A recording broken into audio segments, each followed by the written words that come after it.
Assalamualaikum warahmatullahi wabarakatuh. My name is Anissa Putri Amalia Ma'ruf. Now, my group from Group 5 KBI want to explain about bioedit application in bioinformatics.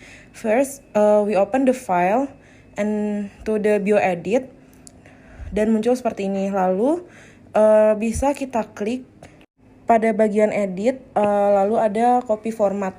Nah, copy format itu nanti bisa kita gunakan untuk di website NCBI bagian nucleotide. Setelah itu kita buka website NCBI nucleotide blast. Nah, di bagian kolom itu kita masukkan yang sudah kita copy tadi di paste. Nah, lalu yang bagian NN-nya itu dihapus agar bisa terbaca kode atau nukleotidenya. Setelah dihapus, kita scroll ke bawah hingga ada tombol blast. Nah, di situ kita blast, diklik tombol blastnya. Oke, thank you. I think that's all for me. Untuk langkah berikutnya akan dijelaskan oleh rekan saya.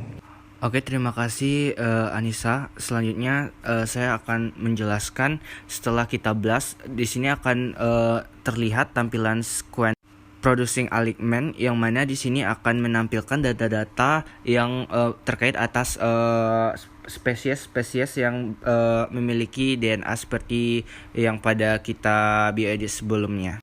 Baiklah, selanjutnya saya akan mencoba menjelaskan in segment application. Yang pertama, setelah kita sequence, kita tambah adds one. Selanjutnya kita pilih filenya dalam bentuk WL extensions. Lalu dibuka sampai nanti keluar data-data sequencing dari DNA tersebut seperti pada tampilan layar di sini.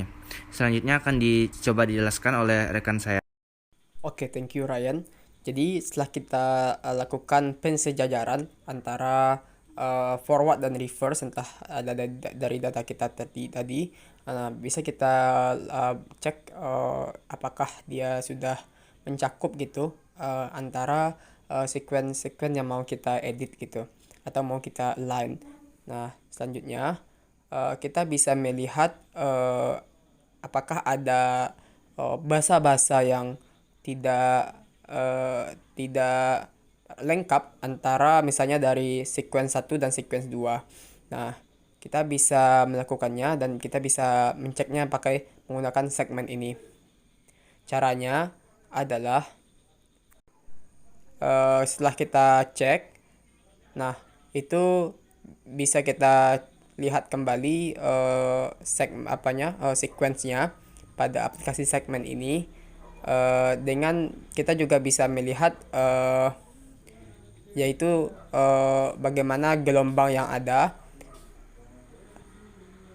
dan juga bagaimana sequence ini secara bila kita align. Nah, caranya kita bisa mengklik pada bagian bawah itu konflik dan kita bisa melihat apakah ada sequence yang tidak lengkap. Kemudian kita juga bisa melihat misalnya ada sequence pada atau bahasa-bahasa nukleotida tertentu yang tidak sama antara satu dengan yang lainnya. Itu bisa kita perbaiki dan juga apabila ada yang meragukan antara dua bahasa itu, nah kita bisa melihat membandingkan juga dengan membandingkan antara gelombang-gelombang yang muncul. Misalnya gelombang yang lebih tinggi itu biasanya lebih valid, kita jadikan sebagai sequence yang kita atau bahasa yang kita pakai.